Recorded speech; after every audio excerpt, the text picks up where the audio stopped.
Hey guys, welcome back to another episode of the Music Den. I'm your host, Armando Venditti. Hoping you guys are having a fantastic day, and above all else, that you're indeed looking after yourselves and one another. Today, ladies and gentlemen, before I get into the topic of what we hope to be an insightful, entertaining, and informative episode, I want to welcome back to the channel Sughosh. How's it going, Sughosh? Doing good, Armando. Thank you. That's good. It's good that you're here. Ladies and gentlemen, we want to welcome you to The Three Sides of Dylan. One, Bob Dylan. One, Robert Zimmerman. This was an idea of Sughosh that we talk about Dylan. Now, what we have done is Sughosh has given me three albums of Bob Dylan to listen to, uh, covering the years 1966 to 1997. So, therefore, the title of Three Sides of Dylan. And we are going to be talking about, I would dare say, his musical evolution over those three albums. Um, I have my opinion. I've made it known on the channel before that Bob Dylan, for me, vocally is not someone that's easy for me to listen to. But I digress. But I will pass the virtual mic over to Sughosh. And I wanted to ask you, Sughosh, why these three albums, number one? But also, maybe you can start with this.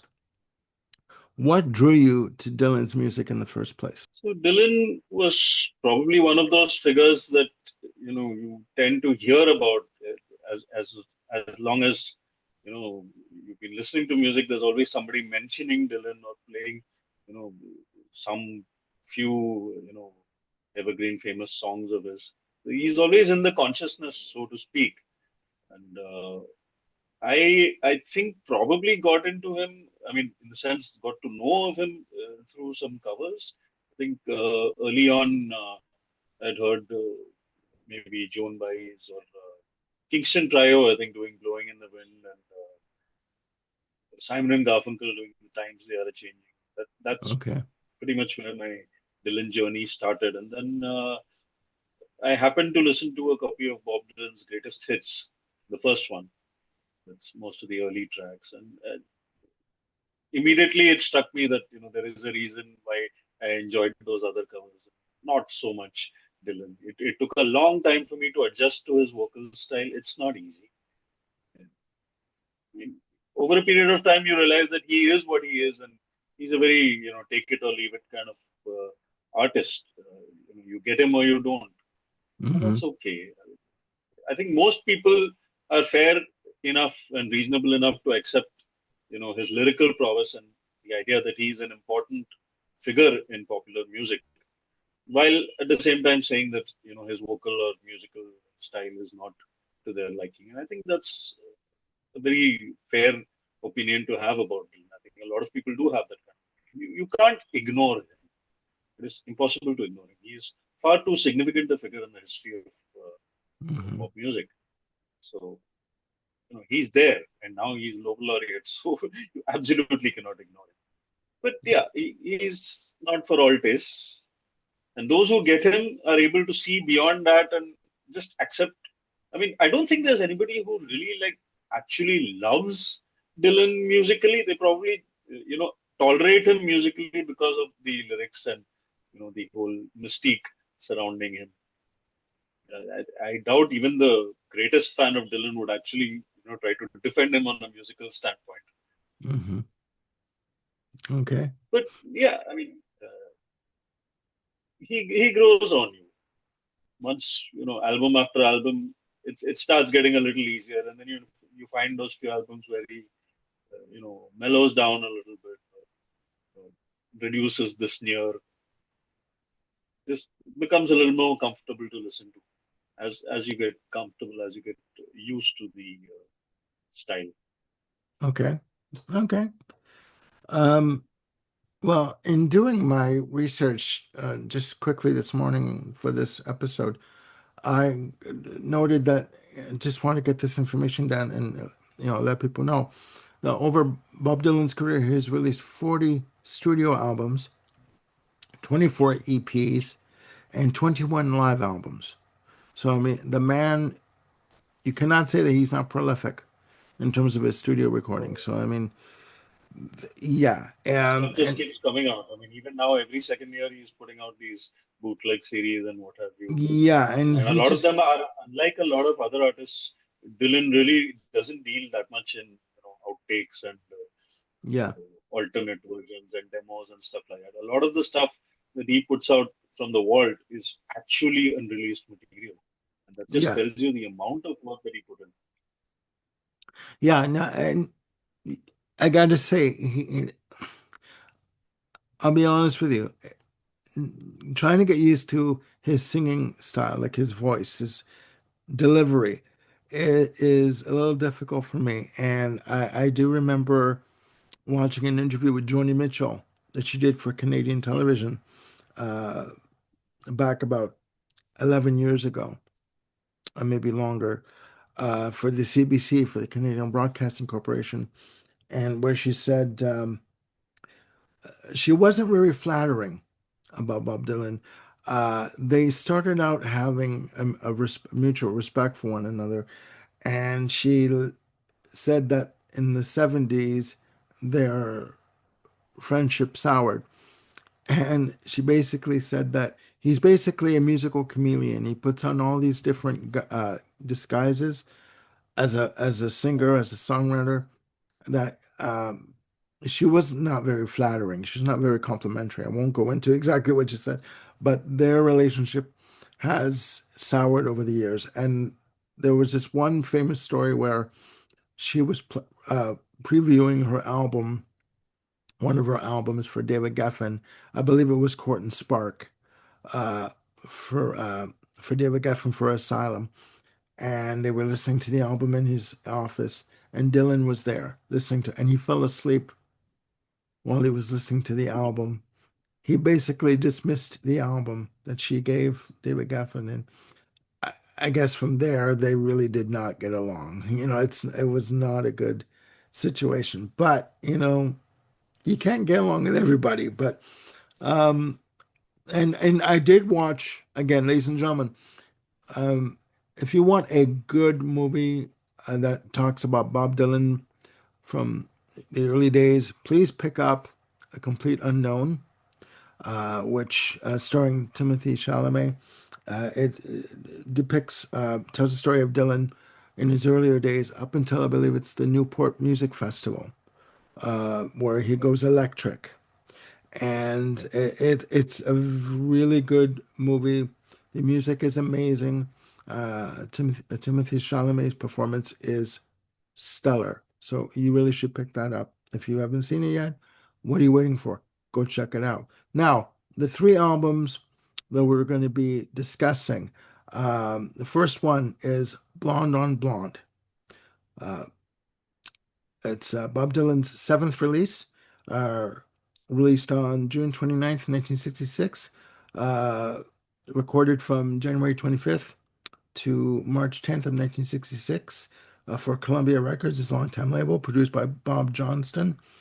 Uh, Blonde on Blonde, I have in my notes, completed a trilogy of Dylan rock albums that began with 1965's Bringing It All Back Home and Highway 61 Revisited. The album has five singles that were released from it, with a total playing time whopping 72 minutes and 50 seconds. And in my notes, I read that this is believed to have been credited as being the first double rock album. So, before I give my comment on this release, please, Sughosh, your view on this album and why did you pick this out of the three? Why did you pick? I'll ask you for the three, why you picked three, the three of them, but why this album in particular? So, my goal was to essentially pick from three different periods of Dylan, the 60s, 70s, and later on, like I club everything forward of the 70s into one era, so to speak, because a lot of the stuff that he did in the 80s was very, very indifferent. It was really not worth picking up. And in the 90s, or maybe the late 80s onwards, he had a bit of a resurgence, and That's why I wanted to pick one album that showcases that period. And then the 70s, of course, the key album to pick from the 70s would be Blood on the Tracks. But for one, I think Desire is a bit underrated, and I wanted to showcase it. And for two, I think we have already discussed Blood on the Tracks on other videos on the channel, so I just wanted to Yes, we keep did. it Yes. unique. Similarly, for Blonde on Blonde, definitely wanted something to represent that period, the electric period. But again, I think you had already covered Bringing It All Back Home, 1961. So I thought, why not this one? And it is a special one because it closes that era off, and you know, it's marks another point where Dylan went off to do something else, went and had a motorbike accident, spent time in upstate New York, did all sorts of different things, came back with a completely stark and underproduced sort of folk album. And then from that point onwards, really technically sort of went crazy through the late 60s and early 70s. He was doing so many un-Dylan kind of things. It was almost like a period of you know the deconstruction of Dylan. It's like he was actively trying to negate himself. Like everything I did to build myself up over the 62 to 66 or maybe 68 period, I'm just going to start undoing it now. Hmm. That's the only way I can describe that period from say 69 to 72 or thereabouts. Yeah. Some really insane stuff happening at that time. And then of course mid 70s the resurgence, the divorce album, subsequently some more collaborations and interesting periods to come.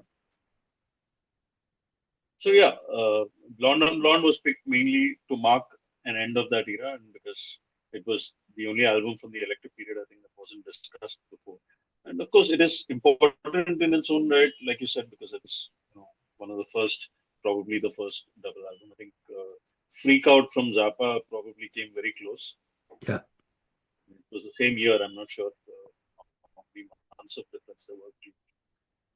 But yeah, important for that reason because Dylan, having already established himself as the poet of the generation, this was definitely a statement to say that you have, enough material, and the record company is also confident enough in it to put out, you know, two albums worth at the same time. And they believe that the fans will, lap it up, which tells you the level of, you know, uh, fandom that Dylan was enjoying at this point. That people felt comfortable with putting out a double album. It's Hmm. quite an unheard of thing at that time. I think it was restricted during this period mainly to jazz or classical. I don't think there was any thought of putting out double albums for popular music.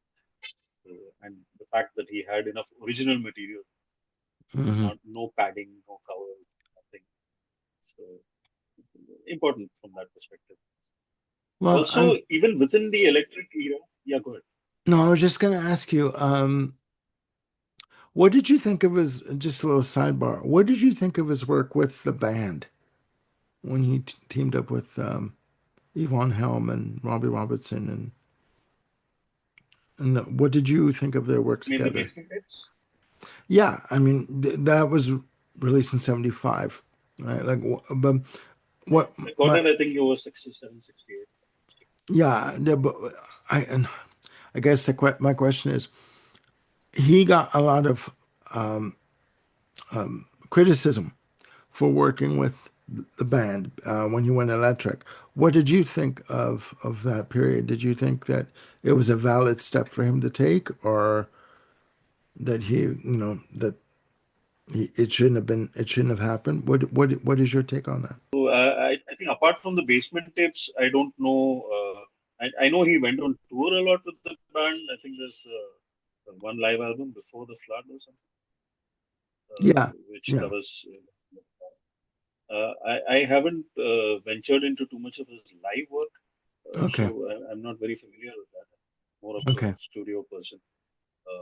But yeah, the basement tapes were interesting. Although, I mean, there's a lot of lore about the basement tapes. I haven't heard the original bootleg version, the Great White Wonder, or whatever it's called. okay, What I have is the formally released Columbia version from '75, and there's been a lot of lore about that. Robbie Robertson messed about with it and sort of created. He's supposed to have created some sort of fake chronology of making some of the band's later recordings sound older to make it feel like they were on par with Dylan at that time or something like that. Okay. Okay. There's been some controversy about those recordings, but Okay. I mean, I Okay. won't go too deep into that. But Yeah. Yeah. musically, I mean, it was a good collaboration. I think they definitely brought a bit of punch to Dylan's work. They're magnificent musicians, uh, brilliant singers, all five of them, Yeah. which is something so rare. I think the handful Yeah. of bands you can probably count on your fingers where everyone is an excellent, not only an excellent singer, but they also harmonize so well together. Yeah. Uh, The band. Yeah. you They know, do. They do. Okay. No, they okay. I definitely just, brought a different dimension to Dylan okay. as well. No, I just wanted to get your viewpoint on that. Back to Blonde on Blonde. What are the songs for you that stand out on this album? Well, to start off, I mean, I was just trying to explain. The key thing about Blonde on Blonde is that even within that little electric era of those three albums from 65 to 66, Blonde on Blonde marks a departure, even from the previous two albums, because like Bringing It All Back Home was more of an experiment where he just started off going electric. He kept one side electric, the other side acoustic. So he was sort of trying to fit into both camps, seeing what works, what doesn't, tentatively putting his feet into the water, so to speak. Uh, and the electric side of Bringing It All Back Home was, very raw, bluesy, uh, gritty kind of stuff. With Highway 61, he sort of started balancing it out. First of all, there was no real acoustic side of Highway 61. It was all properly electric. Yeah. Secondly, he learned how to work with the band dynamic and, figured out a way to enhance his sound in a manner that, you know, uh, creates a different vibe from what went before. You can see that progression even within these three albums. And Blonde on Blonde really is the culmination of that because you see a sense that Dylan is mellowing out a bit here. I mean, he's still electric. He's still got a band and everything. But there is a sense of both musically and lyrically, he's he's sort of softening up a bit. Like even his vocals are a lot less sneery. The lyrics are a lot less, confrontational and vitriolic. There's nothing, as bitter as like a Rolling Stone or the Ballad of a Thin Man over here. A lot of it is more tender, more focused Hmm. towards, a very one-on-one relationship dynamic. There's less of the social commentary, less of the anger and protest and all that kind of thing. Most of that Okay. has been sort of toned down, and of course, this can be really represented as the best example of Dylan the Romantic because it contains some of his best ballads, so to speak, if you can really call them that. I mean, the songs like "I Want You," "One Yeah. of Us Must Know," "Just Like a Woman," Yeah. which Yeah. is And just a little, a one of the little, most beautiful songs. just yeah, just a little side note. I remember Rod Stewart did a cover of Just Like a Woman Hmm. back in the early '80s, late '70s, early about '81. Sorry, I remember he did there was a video for that, so I remember that song back then from Okay. Rod Stewart doing it. So yeah. Okay, no, continue. I apologize. Continue. And of course, the magnum opus, if you will, the sidelong tribute to his girlfriend of the time, Sarah Lowndes, sad-eyed lady of the lowlands, which is Yeah. sublime romantic poetry. Really, I mean, it still comes with Dylan's voice, but he Yeah. does his best to create that kind of yearning romantic quality to it, and you can sense that there's a lot of emotion behind what he's singing, even though he tries to couch it in his regular, slightly obscure and obtuse references. I mean, it's Dylan. You can't really expect straight ahead romantic poetry from him. But he does it beautifully within his own sphere, so to speak, and Yeah. you can sense that this is a different phase of his work. So yeah, those are the highlights for me. As far as the more romantic side goes, and then just to make sure that he can still rock out, he provides those bluesy and slightly crazy numbers like the opening "Rainy Day Women," which is like a raucous blues jam with harmonica and horns Yeah. and everything, and that yeah, there is a bit of that sneer and that you know I'm still cool kind of vibe there. Like Yeah. everybody must get stoned. Uh, Yeah. so then there is Exactly. Yeah. leopard skin filled box hat is like in the same sort of vibe. Yeah. No, no, So no. yeah, It's he true. presents a good balance of both the rock side and the gentler, more wistful, more introspective side. Yeah. And there are, but yeah, the tilt is I think towards the introspective side. There's even more tracks. Like there's Fourth Time Around, which is supposed to have been like there was a lot of back and forth going on between Dylan and the Beatles at that time, starting I think from 64, 65, where they were each sort of influencing the other and kind of trying to compete with each other. I think Well, with the advent of the Beatles, yeah. Dylan probably got inspired to go electric and be a more of a rock and roll star kind of thing. And Lennon in turn was becoming more introspective and delivered stuff like "You Got to Hide Your Love Away," which is very, very Dylan-esque in its Yeah. structure. Yeah. Even And Fourth Time Around, in fact, was yeah, no, no, no. I was going to say there's that infamous story of when John Lennon met Bob Dylan for the first time and said, I'm a fan of your work. I'm really, I love what you do.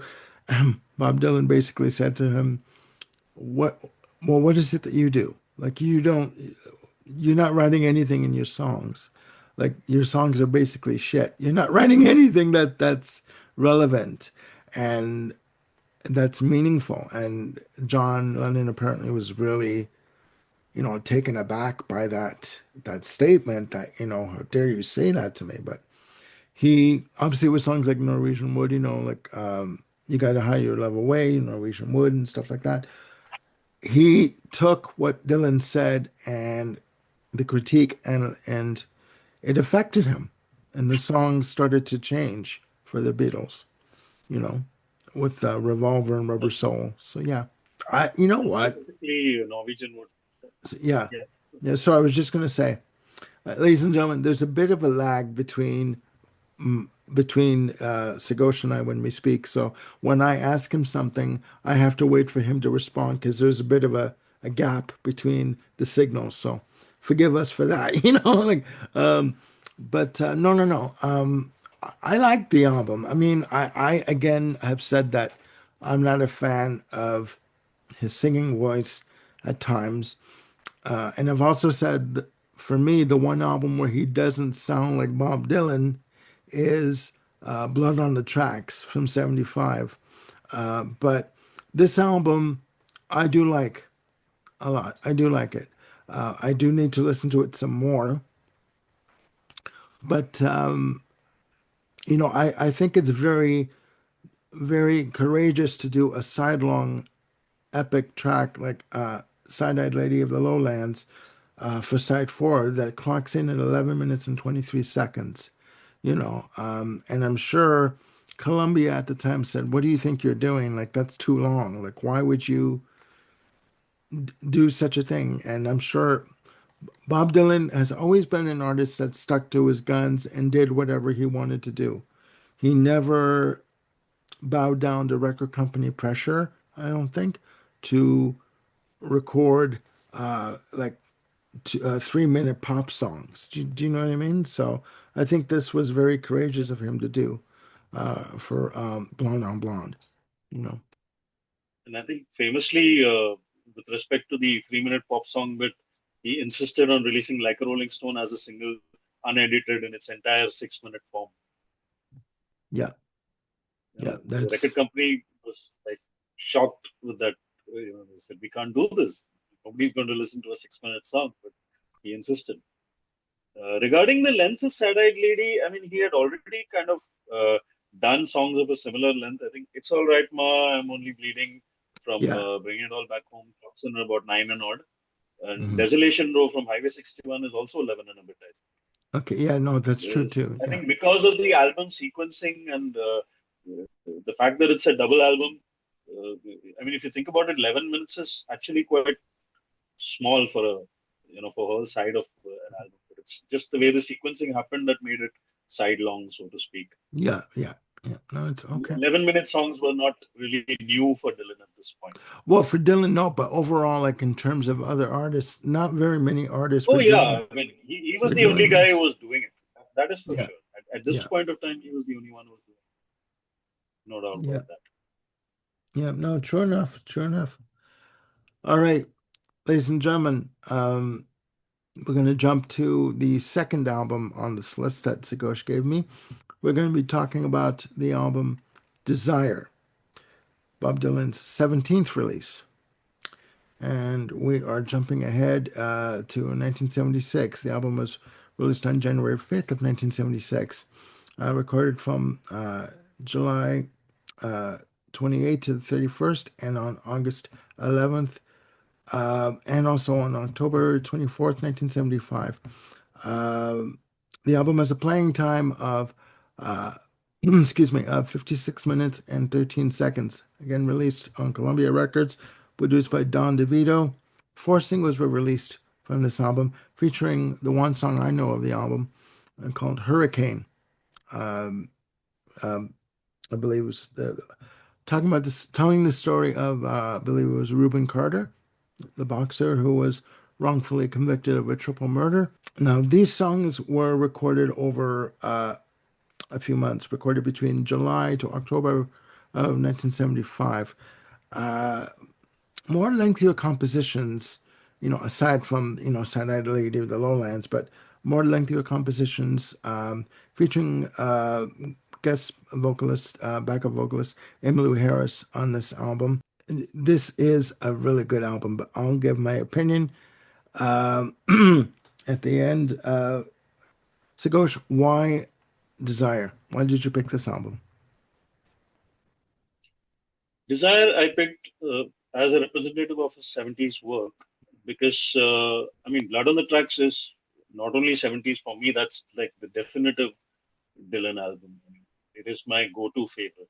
There's no doubt about it. The kind of emotion and intensity that he displays over there, and it's for once for a man who is,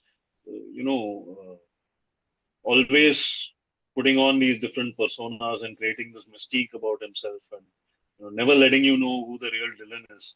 Blood on the Tracks feels like that one album where he just allowed himself to be vulnerable and put it out there, and for that, it is a really special album. But Desire, I picked Desire mainly because I wanted to highlight it, and also because it marks like immediately after Blood on the Tracks again. That's like a career highlight. It's a breakup album. It's painful. It's emotional. And where do you go from there? It's a challenge as an Yeah, artist. Once you've done that, yeah, yeah. it's like how do you move on from that? Hmm. And it relates as much to your moving on in life as moving on with your art. So the next album following that big emotional outburst is really difficult. And when you consider that Desire came out just a year later, and it's Dylan fully charged up with his songwriting. He's got a new set of musicians working with him, and Yeah. the And whole album is so musically diverse and so surprising for even for a person who may have followed Dylan for the entire 13 or 14 years that he was active at that point. I'm sure nobody walked away from Desire's first listen with a feeling of, oh yeah, I knew this was happening. This was Dylan. It was always like, what is this? I mean, how this is not the Dylan I'm used to. What is he doing here? There's an yes, element of surprise here, yeah, and just very quickly, unlike every Dylan album.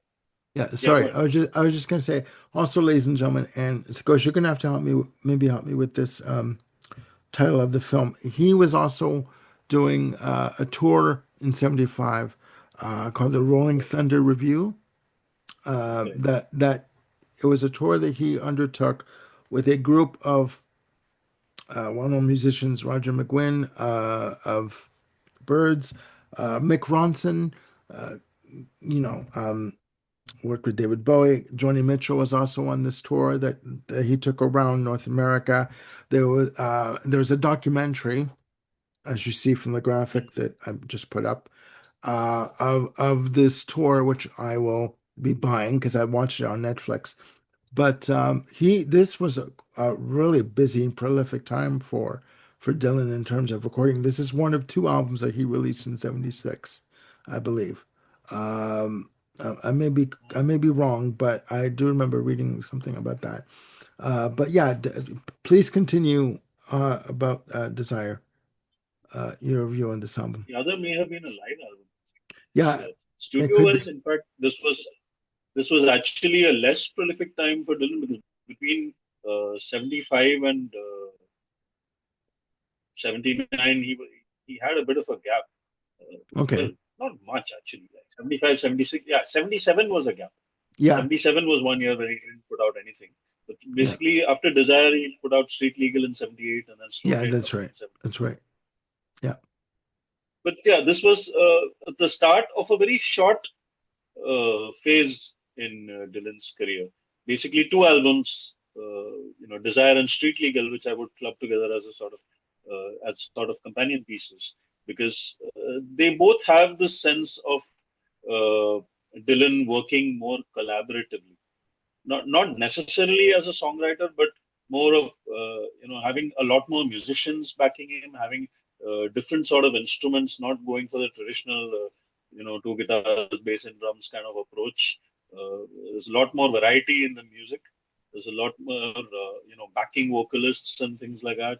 And the music itself, the songs are more inherently musical. There's a lot more melody. There's a lot more, musical thought behind the songs. It's not just Yeah. about Dylan rattling off his poetry to some kind of backing. There's more interplay between his voice and the musicians and the backing vocalists. So I would this is agree. something that I find is really highlighted on these two albums, Desire and Street Legal, and Okay. Desire being the better of the two. Uh, I chose to highlight that.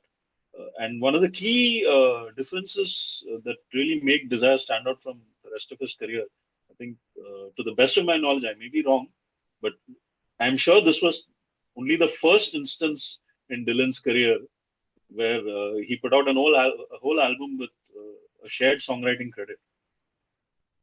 I'm Really? pretty sure Okay. that's never happened. Yeah. I'm Okay. pretty sure that's never happened before, and I'm not sure if it happened later either. Hmm. So this almost all the songs here, I think, except for a couple of them, almost all the songs were co-written with Jacques Levy, who was, I think, working with him as part of his touring group at the time. So that, again, that is probably one of the reasons why it's musically more, interesting. Yeah.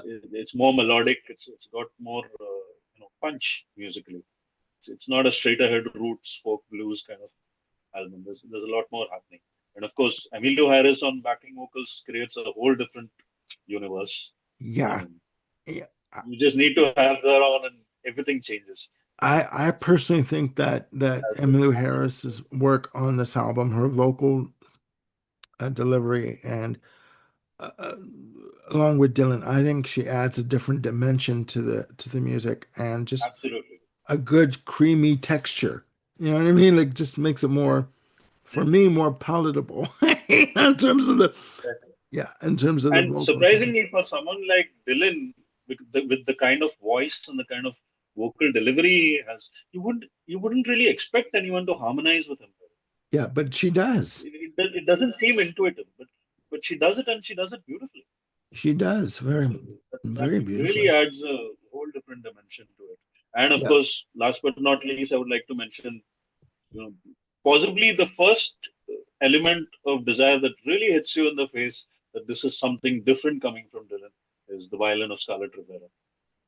Outstanding work, and just she rules this album.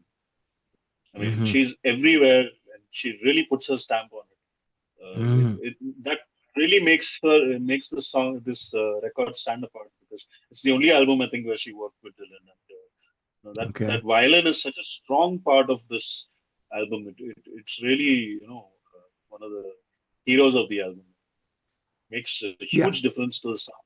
Yeah. I think it, Feel- I, I personally think that just, um, again, vocally with Emmylou Harris, it adds a different dimension to the music from a vocal standpoint, and the use of violin, musically to the arrangements. I think it does add another dimension to the music. Gives it more depth and scope for me, anyways. Um, but the last track on the album, recorded July 31st, 1975, Sarah, dedicated to his wife, who at the time they were going through an estrangement. They were going through a divorce. To me, he puts his heart out there. Like he is just, it's gut wrenching.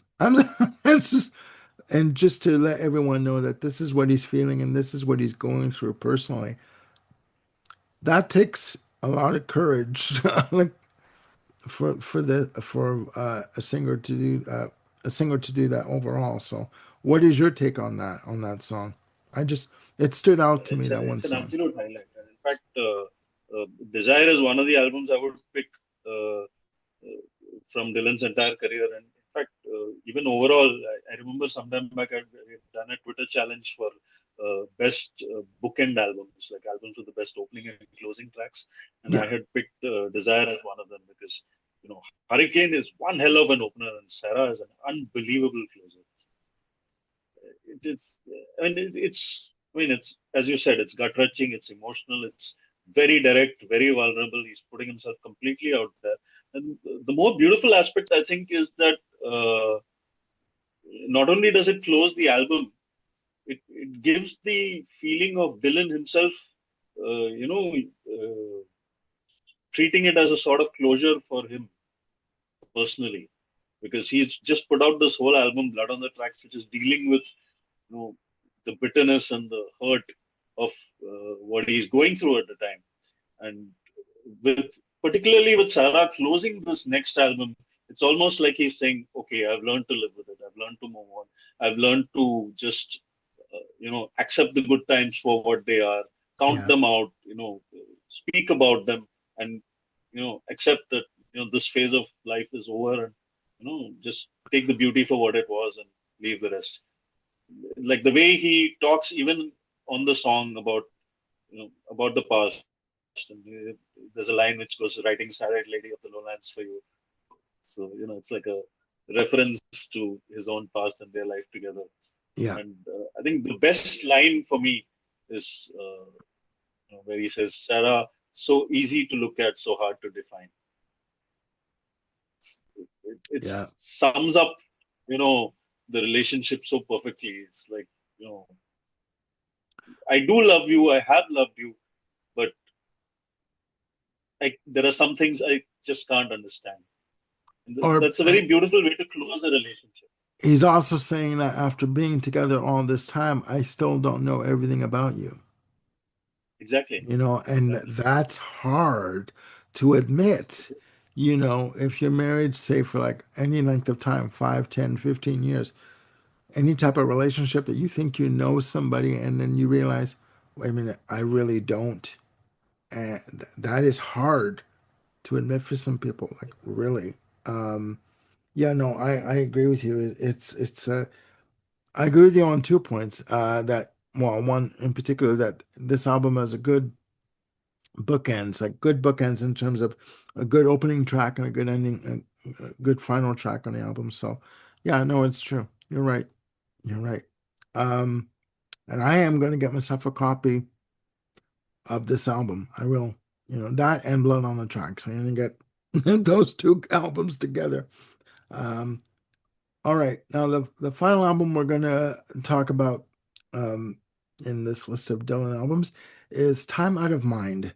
It is Dylan's 30th release, released on September 30th, 1997, recorded from 1996 to 1997. released on single disc and double LP for Columbia, again, his longtime label. Produced by one Daniel Lanois.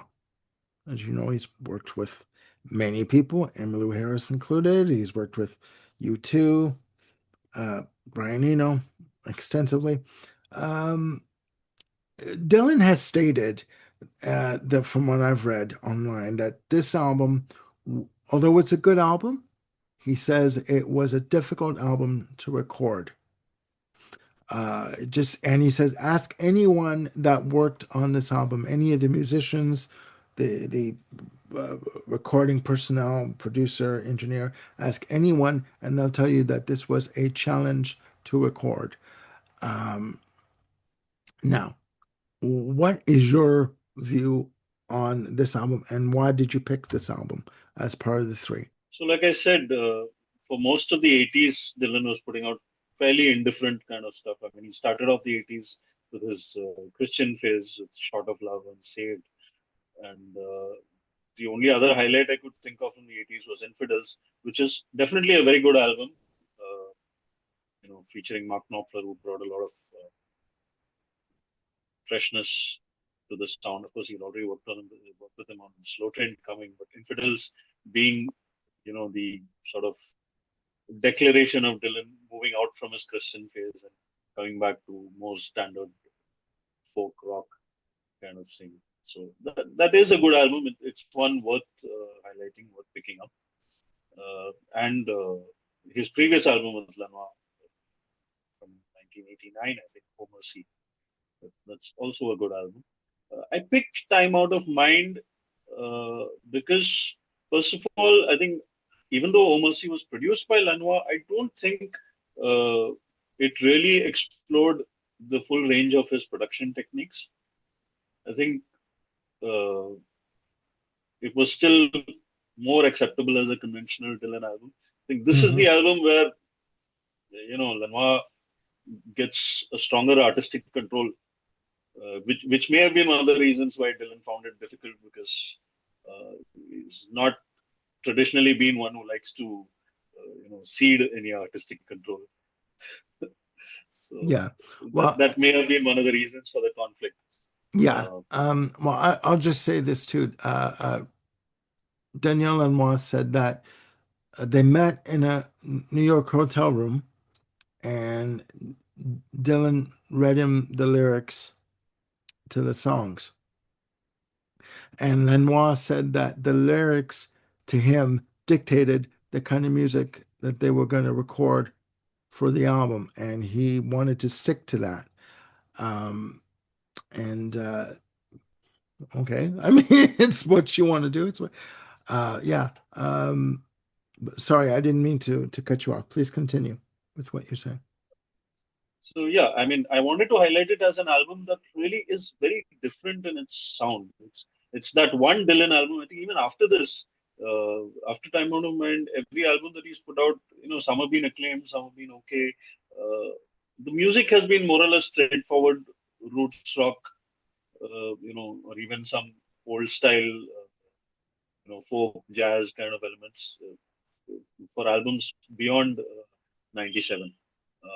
But this one album stands out as it stands out for me as the last time Dylan really started to experiment with something. Yeah. Hmm. Everything after this was, I mean, it's just Dylan being Dylan. There's nothing extraordinary about the albums that followed this. I mean, yes, he's still a strong songwriter, and he still has something to say, and he's saying it. But Hmm. this album strikes me as the last time where he really did something, like Desire, something a little out of the way, something challenging. And that's not easy to do at that stage in your career. So Dylan at Yeah. this point was already probably pushing 60, maybe in his late 50s or something. Okay. Definitely an elder statesman of the rock music world. So, Okay. and and you sense that in the lyrics as well, because he's coming to terms with his age, his mortality. It's a very uh, aged rocker kind of album, and a graceful aged rocker album. He's realizing that age has caught up with him, and he's channeling his thoughts and his music accordingly. I think nowhere is this more evident than on trying to get to heaven.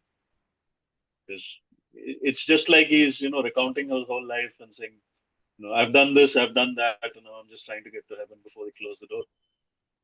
Yeah. That's a very lovely thought, and Hmm. it's a nice way of looking back at your life. So, Yeah, and no. and that's the kind of overall sentiment that runs through this album. And it's because just because it gives you that sense that here's a guy who's accepted his age, is acting his age, and is accepting what he did and what he didn't do, and just treating life as this is good. I'm Yeah. happy with what I've achieved. Yeah. No, That, it's a very satisfying kind of album in that sense. Because I at this point, I think not a lot of people were really.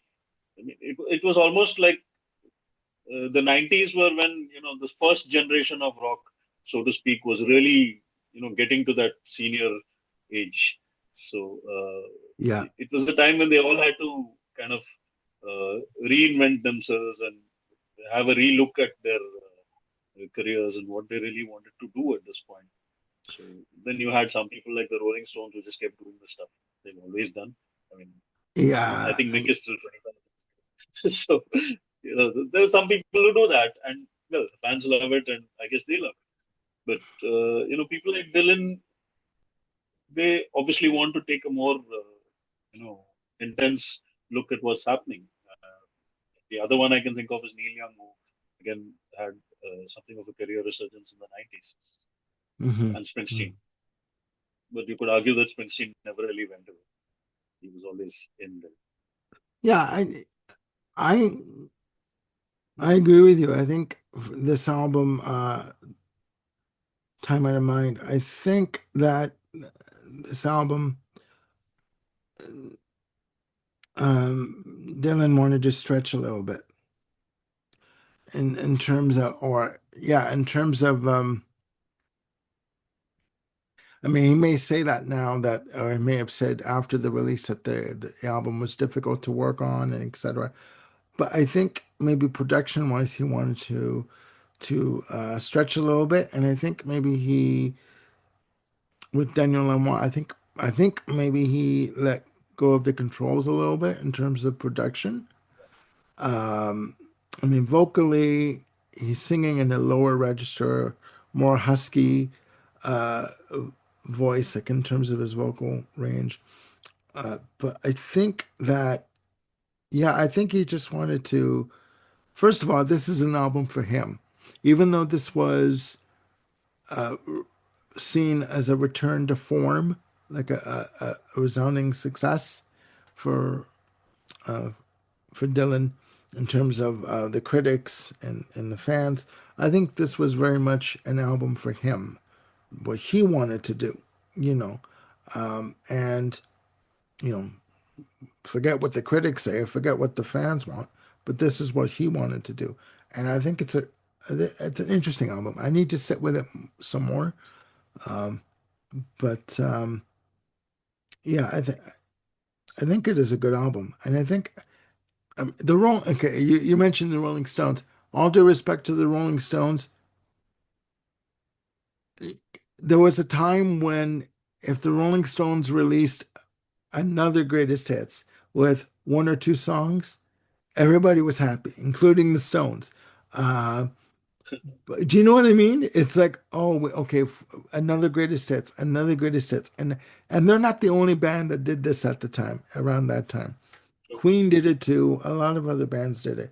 But I think with Dylan, he's an artist that at the time that just wanted to keep going, pushing forward. You know what I mean? Like yeah. progressing and not regressing. So yeah, it's an interesting release. It is. Um, again, I do need to sit with it some more. But no, I do like it actually. I More really time you do. spend with it, it's quite rewarding because, like I said, it's a deeply personal kind of album. It's It is. really, it's really all about him. I mean, it is another of those albums where he's shedding a little bit of that mystique. He tries to keep it, but it comes through. Some part of Yeah. it you definitely know is this is Dylan. It's not just some cloak he's putting over himself. This is him speaking from the heart. Yeah. And And the highlight I would like to talk about here is again one of those very musical songs, and a song that if you had heard it by anyone else, you would scarcely believe that Bob Dylan wrote it. That's "Make You Feel My Love." Very make you unusual feel. song for Dylan to write. Very vulnerable, very sweet, very melodic, and very impassioned. It's now I think the next generation is probably most familiar with it by Adele. Okay. It's Yeah. good that the song is getting another lease of life, but it's a career highlight for me. It's one of those Dylan songs that's very emotional, very tender, and gets you right in the heart, which is you know not something you can usually say about Dylan songs. Dylan songs are more often songs that make you think about life or the world or something else. But Yeah. songs that get you in the heart by Bob Dylan are few and far between, and this is Yeah. one of them. Yeah. And the fact that Adele, artists like Adele chose to record this shows that Bob Dylan's influence is vast. Like it reaches out to Absolutely. people like of different generations in terms of music. So I think That's that's something I said at the start. His relevance is unquestionable. yeah, He's eternally relevant. yeah, yeah. No, it's true. It's true. Um, no, I didn't even realize that Adele did a version of that. Um, I kind of I kind of stay away from Adele because I'll just tell you quickly. The local record store, one of her, at the time it was Christmas a few years ago, one of her albums came out, and the newest album came out at the time, and the local record store played the album every day. So any time of day that I would go in there to go buy something or go look at something, they would be playing their copy of Adele, 11 songs on this album. They would play 9 out of the 11 songs every day. So Oh, for me, it was like if I listen to Adele one more time, I'm gonna fair hurt enough. somebody. I'm gonna hurt somebody. Like it's not good. So, not that she's not a good. She's a good vocalist. I like her. I like her vocals. I like her singing, but every day, no, I can't do it. Like Amy Winehouse. No, no, no. I can't. I can't.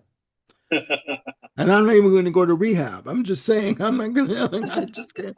I just can't deal with it.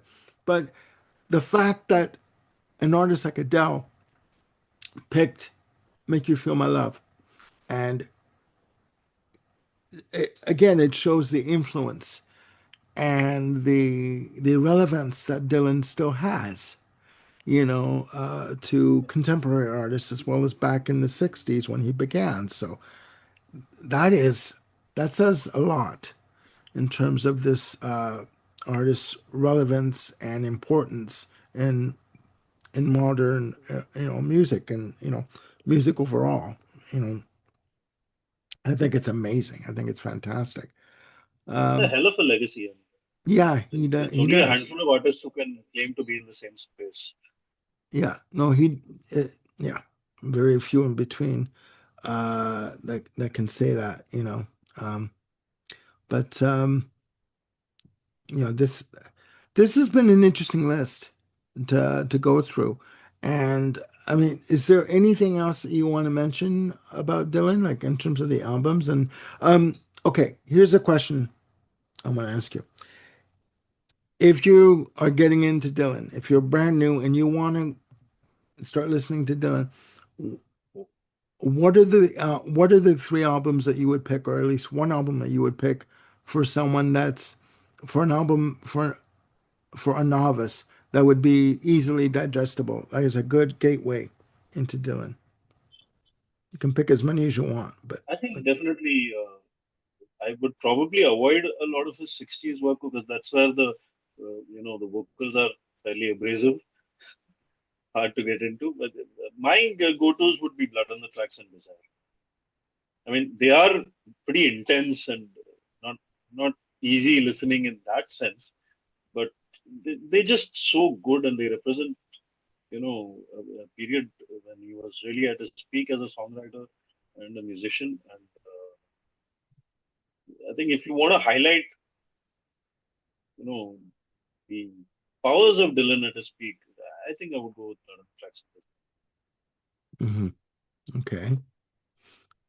Yeah, I'm a novice from Dylan with Dylan as well, but I would say Blood on the Tracks vocally, from a vocal point of view, I think it's the most accessible album to to listen Yeah. to first. Yes, I would agree.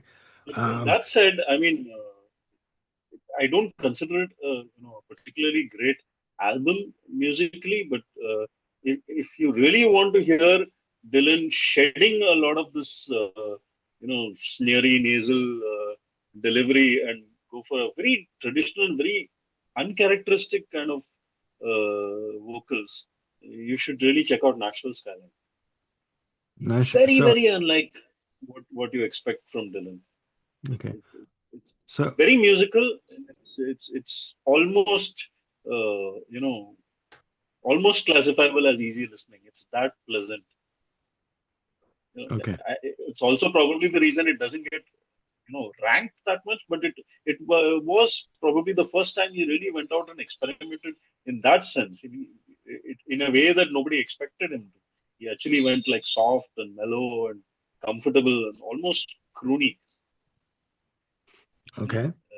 It's a nice album. I mean, it's not great. I wouldn't rank it, but it's interesting in that it tells you that the guy can sing if he wants to. And Okay. again, a lot of his sneery nasal vocal is really just another persona. He's capable of a lot more. Okay. All right. Good. Maybe I might check it out too. I, this is the danger of doing these kinds of episodes where you're not familiar with the artist and you ask for a recommendation. You're like, oh, okay, I'll try this. I'll try this. So you end up like listening to like five or six new albums or something. You're like, oh, I want to Oh buy yeah, this too. lots of Yeah. homework, lots and Yeah. lots of homework. That's danger. That's danger. All right, ladies and gentlemen, there you have it. Three Sides of Dylan. I want to thank Sughosh for this recommendation for this episode and for these albums. You can listen to all the albums that we spoke about on YouTube to stream them first and then go out and get them. Uh, yeah, I will admit I was one for saying that listening to Dylan vocally is a little challenge, very challenging. I'm not going to say a little challenging, very challenging. But you know what? I've always said that when you want to discover new music to listen to, it's never really a waste, you know. And what do you have to lose, really? Just 2 or 3 minutes of your time. Usually, pretty quickly if you something will intrigue you to want to listen to it more, or something will turn you off right away.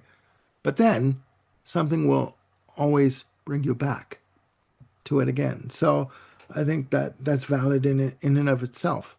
So please check out these albums and let us know your opinion of these albums in the comments down below. Right? So again, I want to thank Sughosh for joining me on this episode and again for this idea. This is wonderful. And again, please click like and subscribe and do hit the notification bell to keep yourselves on top of any new content we got coming up. We have got shows galore coming up. We're going to be doing a album discussion on Roxy Music's Avalon. That's coming up. We're going to get that to you as quickly as we can. We have got shows coming up on the Tea Party. Taylor Swift has been put to the side, kicked out the door. Ain't going to happen. Ain't going to happen. And we have more shows coming up for you very soon. November album anniversaries, that's coming up. And yeah, we're going to get them to you as quickly as we possibly can. Okay. And please stay tuned for that. Please click like and subscribe and do hit the notification bell to keep yourselves on top of any new content we've got coming up. and we'll see you soon on the Music Den. All right, take care of yourselves. Bye for now.